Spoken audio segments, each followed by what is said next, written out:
Buenas noches, Julio Coco, microbeta de audio, 30 de abril de 2019, desde Caracas, Venezuela, microbeta bolas.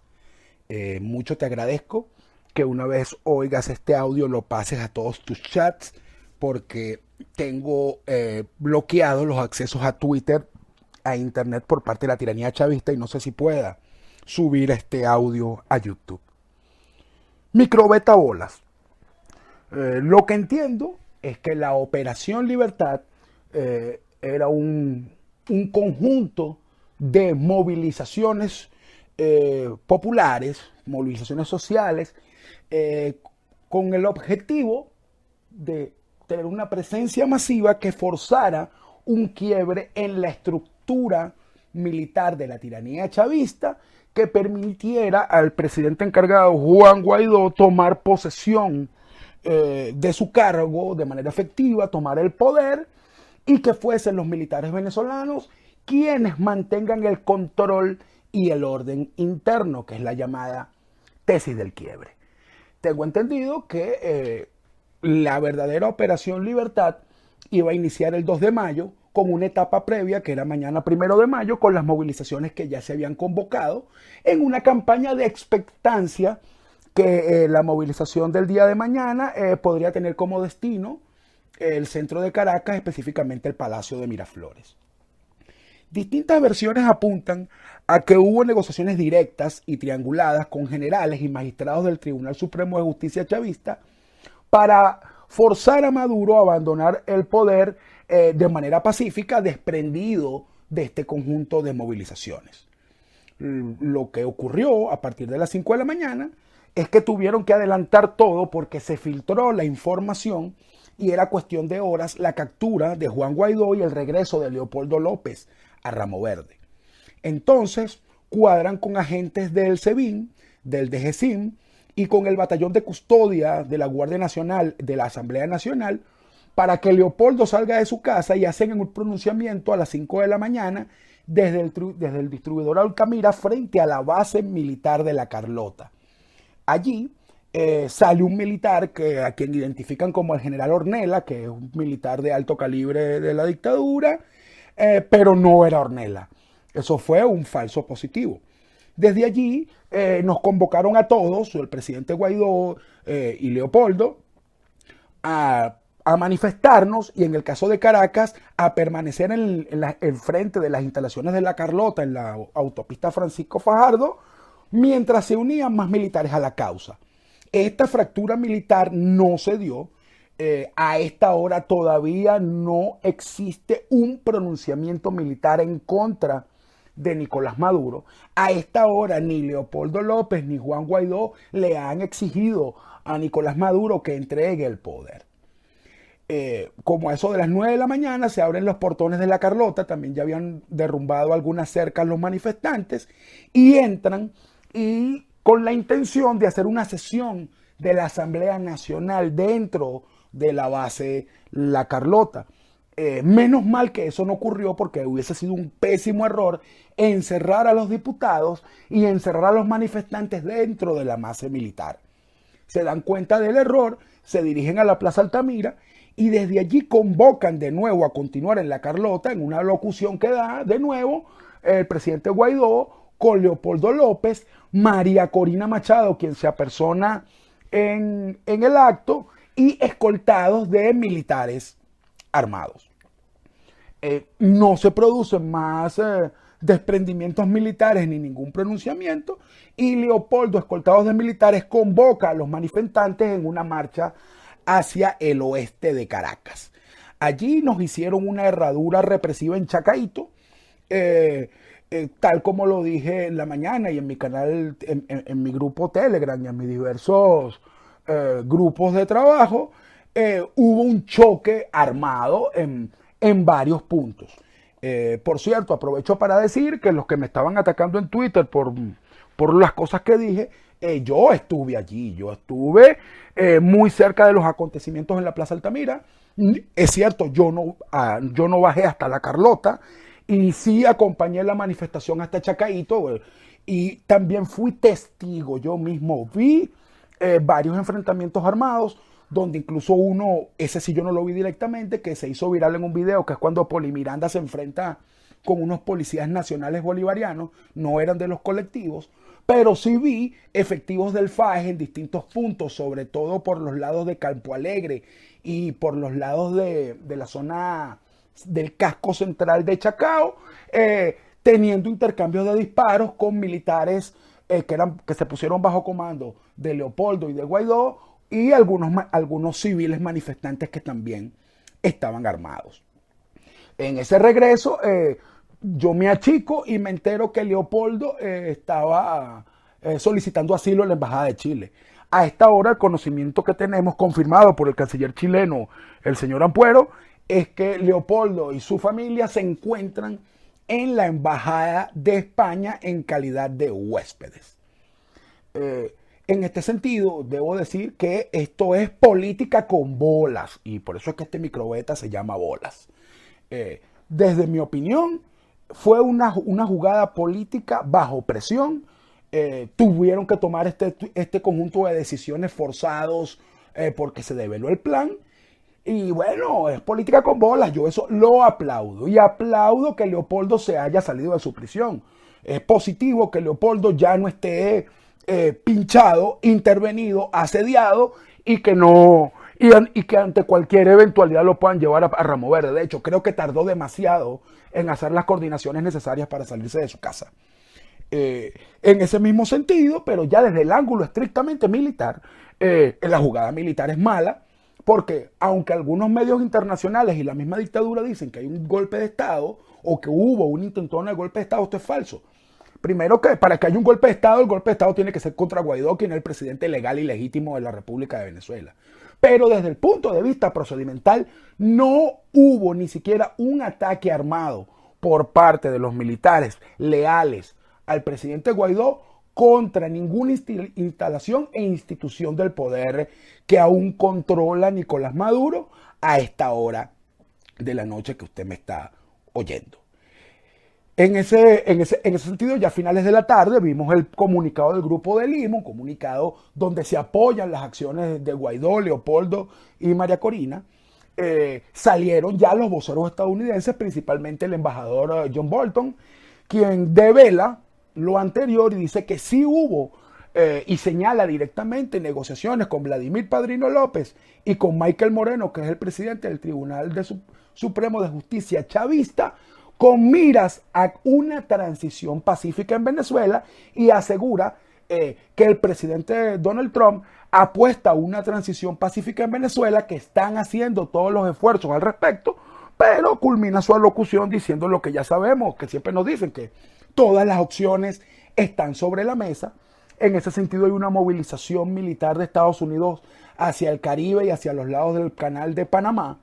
El secretario Pompeo, que es el canciller estadounidense, apuntó en el mismo sentido. En este aspecto, entonces, bien podemos decir que, si bien es cierto, el adelanto de la Operación Libertad para el día de hoy es producto de el intento de contención de la tiranía chavista hacia el plan original, no es cierto el rumor que Leopoldo, Guaidó y María Corina actuaron sin coordinación con los Estados Unidos. Eso no es verdad y no debe seguirse repitiendo. El presidente Guaidó dijo que iba a hablar a las 6 de la tarde. Evidentemente, y por razones logísticas, terminó emitiendo un video a las 8:30 de la noche. También considero que las críticas porque tardó en pronunciarse son insanas y no deben tolerarse, porque son momentos de presión. Entiendo que el presidente Guaidó debe estar bajo condiciones de clandestinidad y alto resguardo, porque es cierto que en cualquier momento pueden capturarlo o puede sufrir un atentado en su contra. Y felicito las bolas de Guaidó en lo que ha hecho hoy, y felicito las bolas de Guaidó de no haberse metido en una embajada o no haberse ido al exilio, lo cual aplaudo y apoyo total y absolutamente.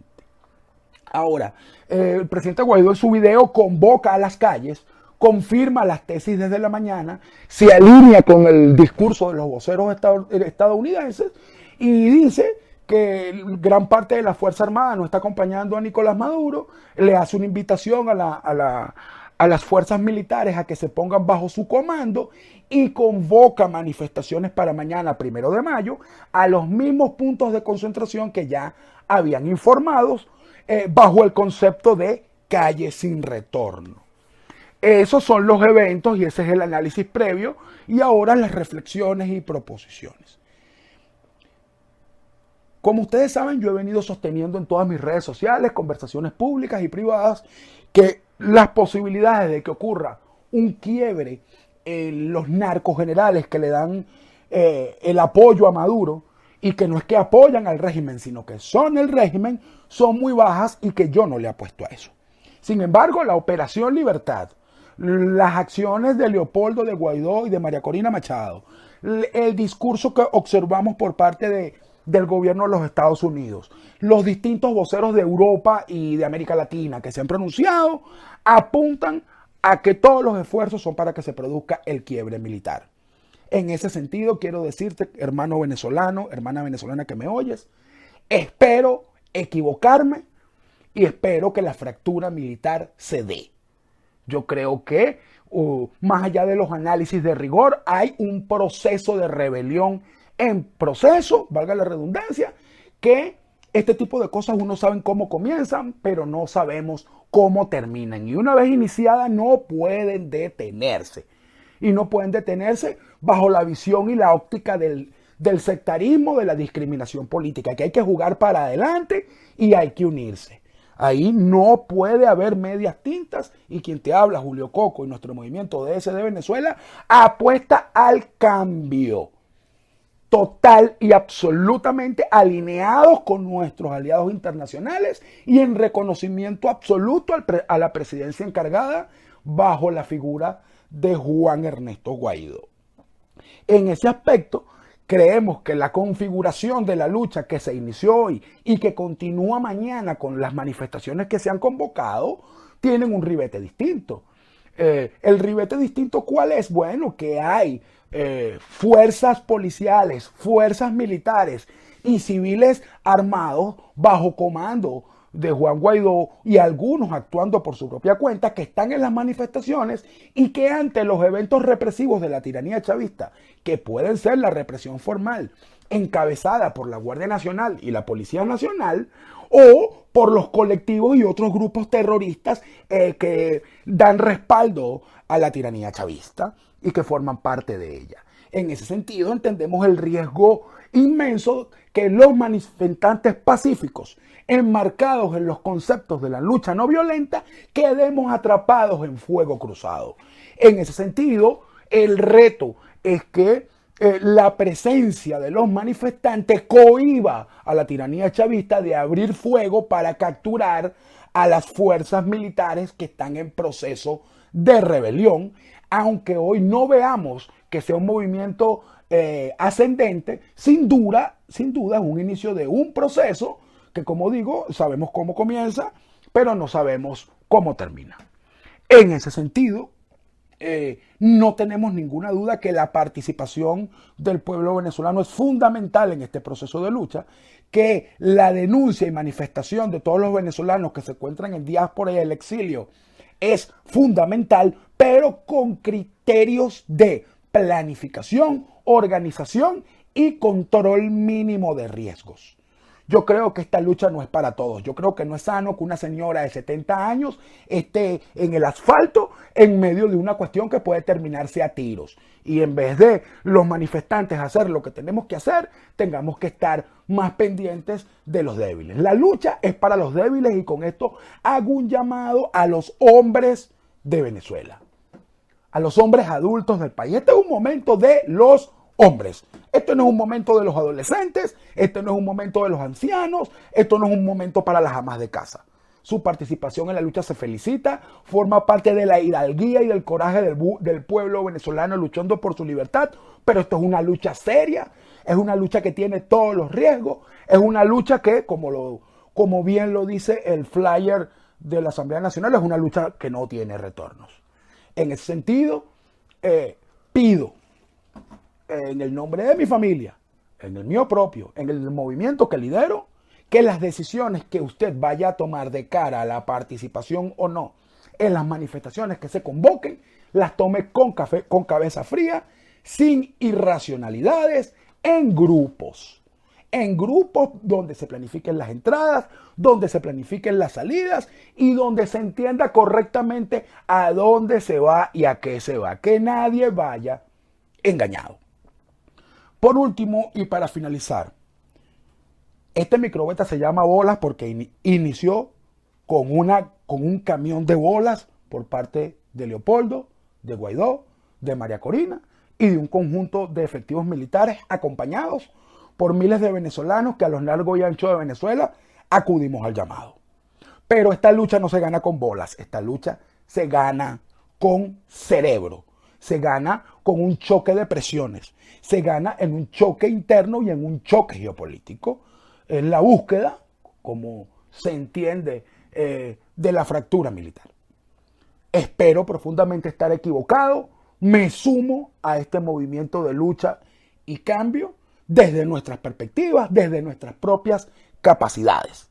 En ese sentido, mucha reflexión, no estar creyendo ni propagando rumores y sobre todo, muy importante, no queremos más manifestantes fallecidos, asesinados, ni más presos.